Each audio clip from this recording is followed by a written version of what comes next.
सिख धर्म के आदि संस्थापक और सिखों के पहले गुरु हैं गुरु नानक देव, जो केवल सिखों में ही नहीं वरन अन्य धर्मों में भी उतने ही सम्माननीय हैं। उनका जन्म तलवंडी में, जो भारत पाक बंटवारे के समय पाकिस्तान में चला गया, सन 1469 में हुआ था। प्रति वर्ष कार्तिक मास की पूर्णिमा को गुरु नानक जयंती मनाई जाती है, जिसे प्रकाश पर्व भी कहा जाता है। और इस बार 15 नवंबर को गुरु नानक का 555वां प्रकाश पर्व मनाया जा रहा है। हालांकि अब तक इसका कारण ज्ञात नहीं है कि गुरु नानक जयंती किसी एक निर्धारित तिथि को न मनाकर कार्तिक मास की पूर्णिमा को ही क्यों मनाई जाती है। नानक जब केवल 5 साल के थे तभी धार्मिक और आध्यात्मिक वार्ताओं में गहन रुचि लेने लगे थे। गुरु नानक का विवाह 19 वर्ष की आयु में गुरदासपुर की मूलचंद खत्री की पुत्री सुलखनी के साथ हुआ, किंतु धार्मिक प्रवृत्ति के नानक को गृहस्थ आश्रम रास नहीं आया और वे सांसारिक माया जाल से दूर रहने का प्रयास करने लगे। पिता ने उन्हें व्यवसाय में लगाना चाहा, किंतु व्यवसाय में भी उनका मन ना लगा। एक बार पिता ने कोई काम धंधा शुरू करने के लिए उन्हें कुछ धन दिया, लेकिन नानक ने सारा धन साधु संतों और जरूरतमंदों में बांट दिया और एक दिन घर का त्याग कर परमात्मा की खोज में निकल पड़े।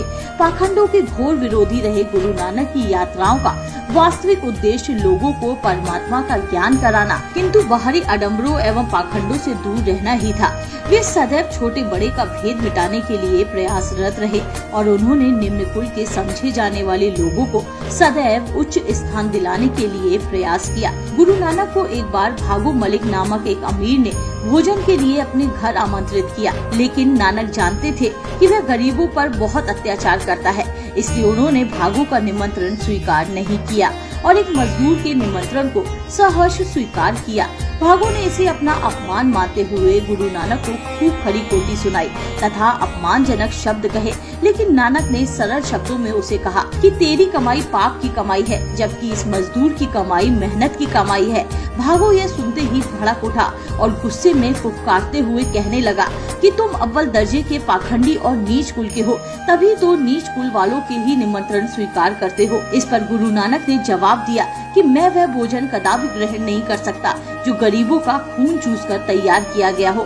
भागो ने गुस्से से उबलते हुए सवाल किया कि मेरे स्वादिष्ट व्यंजनों से तुम्हें खून निकलता दिखाई देता है और उस मजदूर की बासी रोटी से दूध, और अगर तुम्हें विश्वास न हो तो स्वयं आजमा कर देख लो। घमंड व क्रोध से सराबोर भागो ने अपने घर से स्वादिष्ट व्यंजन मंगवाए और नानक ने उस मजदूर के घर से बासी रोटी। तब नानक ने एक हाथ में भागो के स्वादिष्ट व्यंजन लिए और दूसरे में मजदूर के घर की बासी रोटी और दोनों हाथों को एक साथ दबाया। जब वहाँ उपस्थित लोगों ने देखा कि मजदूर की बासी रोटी से दूध की धार निकल रही है, जबकि भागो के स्वादिष्ट व्यंजनों से खून की धार, तो उनके आश्चर्य का ठिकाना न रहा। यह देख भागो का अहंकार चूर चूर हो गया और वह गुरु नानक के चरणों में गिरकर क्षमा याचना करने लगा। गुरु नानक एक बार हरिद्वार पहुँचे तो उन्होंने देखा कि बहुत से लोग गंगा में स्नान करते समय अपनी अंजुली में पानी भर भर कर पूर्व दिशा की ओर उलट रहे हैं।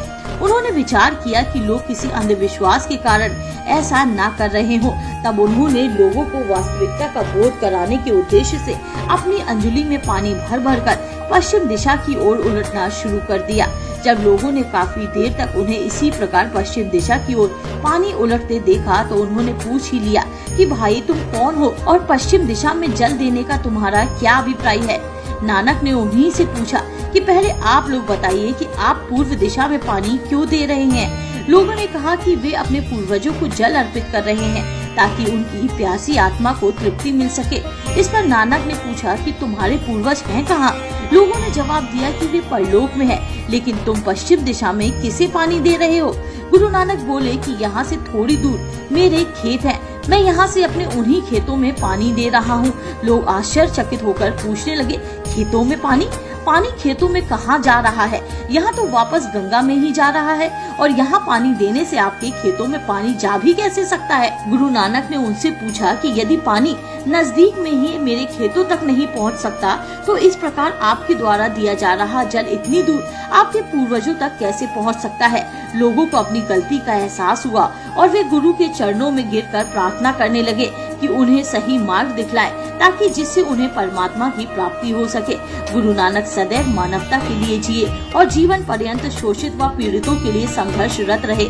उनकी वाणी को लोगों ने परमात्मा की वाणी माना और इसलिए उनकी यही वाणी उनके उपदेश एवं शिक्षाएं बन गई। ये उपदेश किसी व्यक्ति विशेष, समाज, संप्रदाय अथवा राष्ट्र के लिए ही नहीं, बल्कि चराचर जगत एवं समस्त मानव जाति के लिए उपयोगी है। एक पिता एकस के हम बारीक नामक उनका सिद्धांत समाज में ऊंच नीच और अमीर गरीब के भेद को मिटाता है।